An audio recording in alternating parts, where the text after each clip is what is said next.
What's up, guys? Welcome back to the channel. Here we are with another reaction video. In this one we have, why are there no bridges in East London?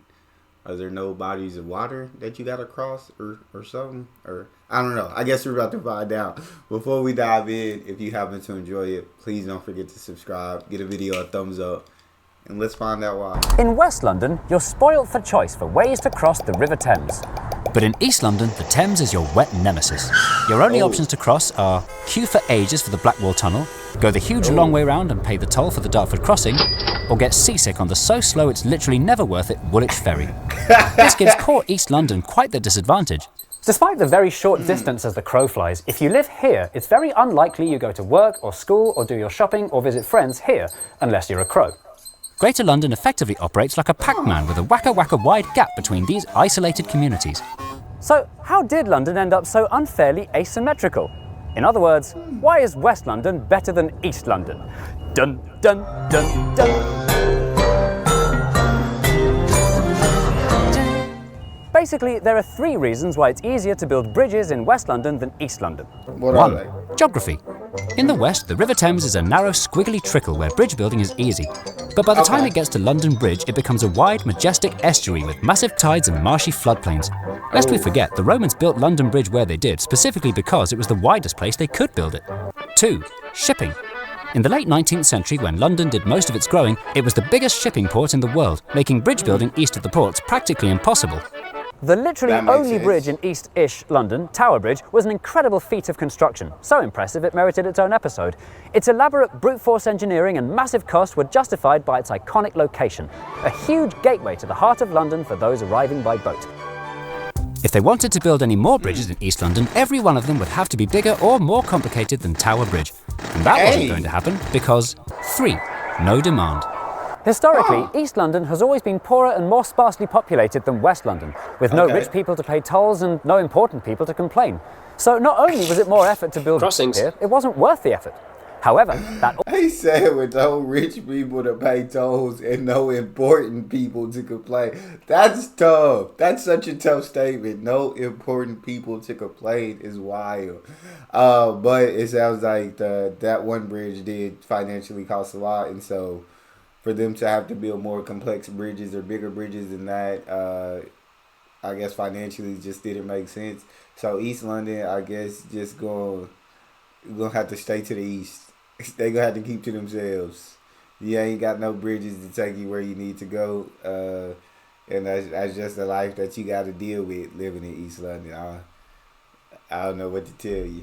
All started to change at the end of the 19th century. In the decades since the disastrous Thames Tunnel, the Victorians had learnt some lessons and had become rather good at digging. Having figured out how to build miles of railways underground, all they had to do was exactly the same thing under the river.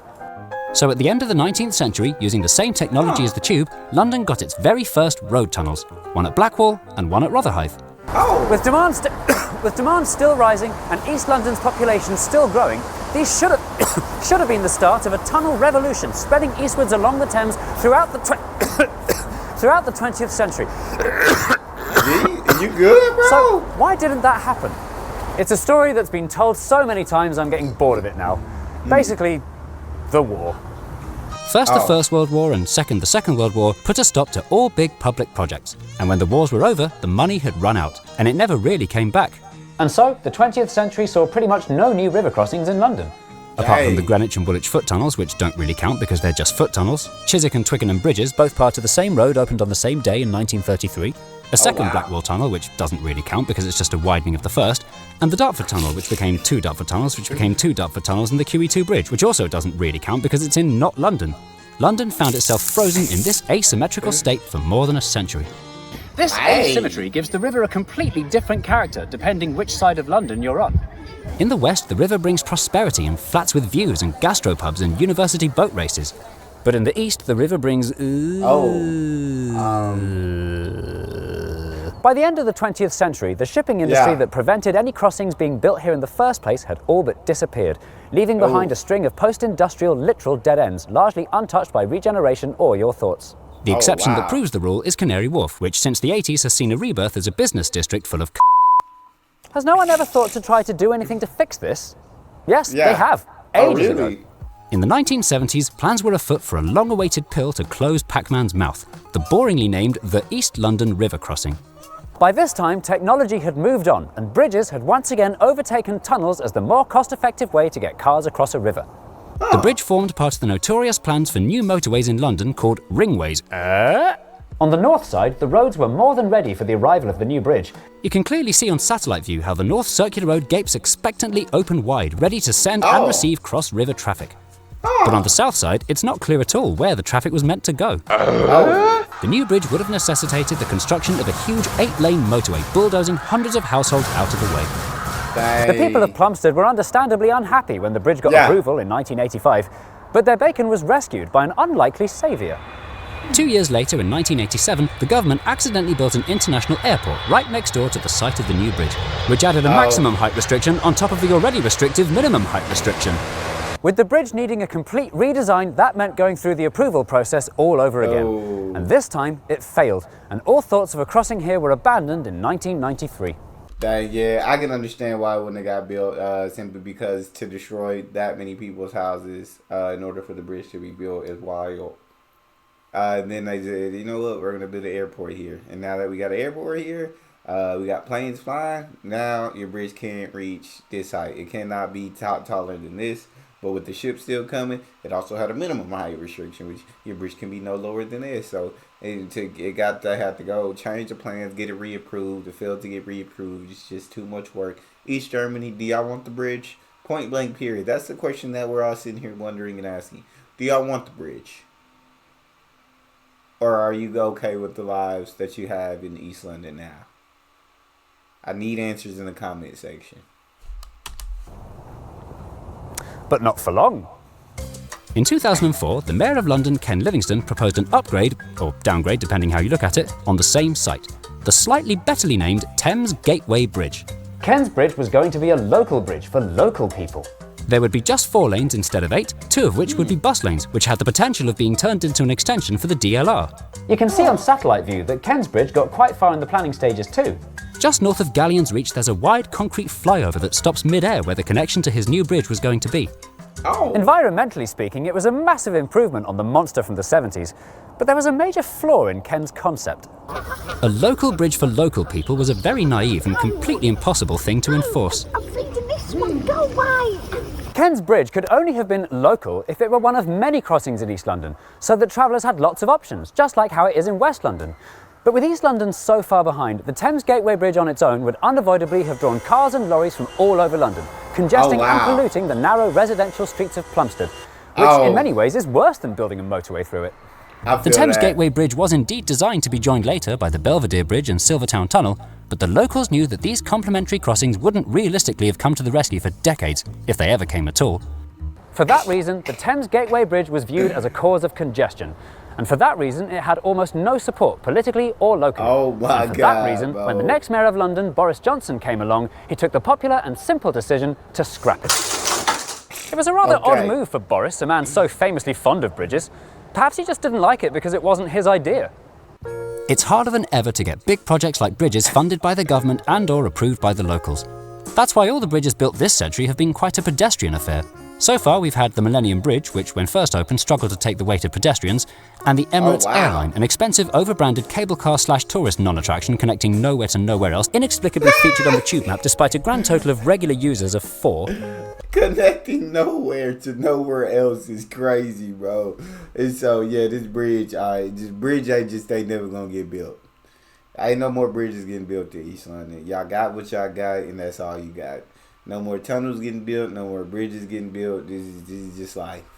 A few more pedestrian-only bridges have also been planned and not built. At Canary Wharf, Wandsworth, Pimlico, and most high profile of all, the profoundly unnecessary Garden Bridge, intended more for private parties and selfies than for travel, which cost £53 million just to cancel. But these are tourist attractions at best and vanity projects at worst, and they're all in central London. They do nothing to address the fundamental packmanity of Greater London and are quite insulting to East Londoners. So now, 15 years after the Thames Gateway Bridge was cancelled, what's been put on the table to address this? The worst crossing ever proposed. Right next door to the Blackwall Tunnel, but at a jaunty angle, is the very controversially proposed Silvertown Tunnel.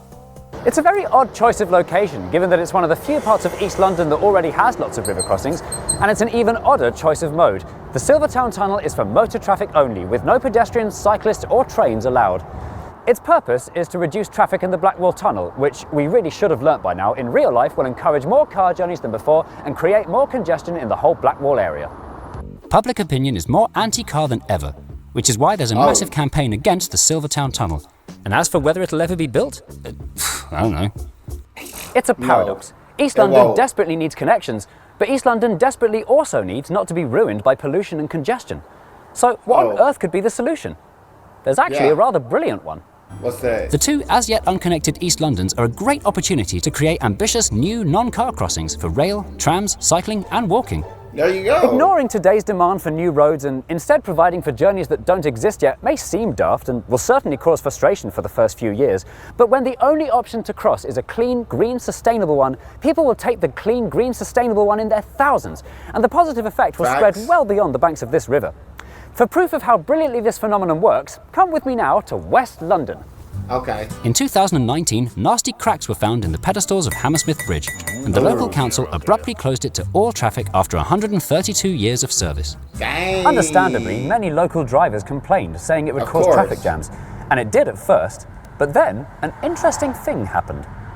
When Hammersmith Bridge reopened in 2021, it assumed a new role as a quiet, pleasant and safe pedestrian and cycle bridge, which has encouraged more journeys by foot and by bike, reducing car journeys and traffic not just in Hammersmith but across West London.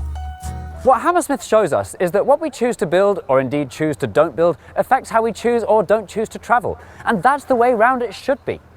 The tide is shifting, pun massively intended. So East London, though, does want those connections. It sounds like there's demand for it. It does sound like there is demand for it. But there also can't be this congestion, these cars effing up the atmosphere. Can't have none of that. No pollution. So yeah, like he said, there's a brilliant alternative to open connections through train, through biking, through walking. There's different ways. In the right direction, away from cars. The proposed Lower Thames crossing, a scheme to fight cars with cars to try to take traffic out of the Dartford Tunnel, has been roundly rejected by locals. There's actually been rather a lot of progress for trains lately. No fewer than 7 new rail crossings have appeared across the Thames in the last 25 years, and there are even more proposed for the future. There's a potential rail link to Thamesmead from the DLR or overground, but probably not both. There's the Kennex Tram, a planned tram network around the riverside commuter towns in Kent and Essex linked by a tunnel, which is too far outside London to be taken seriously. And of course the Elizabeth line is going to open, tomorrow. Well, it took 3 videos, but that's pretty much the whole history of the River Thames and how Londoners have crossed it, from the Romans to the present day. Okay. I find it fascinating how much London's relationship with its river has changed over its long history. It's actually quite sad to think that what started out as a major highway and the lifeblood of London, saturated with boats of all different shapes and sizes, now spends most of its time sitting uselessly empty, a physical and mental barrier between North and South London. But will this trend, like so many others in London's evolving infrastructure, shift back the other way? Are there ways we could put our river to better use? The Thames Clippers are starting to transform from an expensive novelty tourist attraction into a reliable commuter service. Maybe they have a future as a no-nonsense integrated... Uber Bowl is wild. That's crap. I've never seen anything like that. Part of the city's transport network, like how it is in Sydney, or Brisbane, or Copenhagen, or San Francisco, or Zurich, or Hong Kong, or Amsterdam. Or maybe they'll go completely the other way and drain the River Thames and turn it into a park.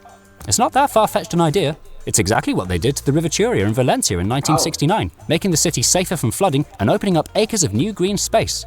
What future technologies lie ahead in the next 1,000 years that could see our river once again becoming a major useful highway? The answer is coming in part 4. Monday, May 27th of May, 3022. If I'm dead by then, can someone else make it, please? You know, I remember the first time my grandfather gave me Surfshark VPN. And those days... So it looks like the rest of this video is just gonna be, sponsorship.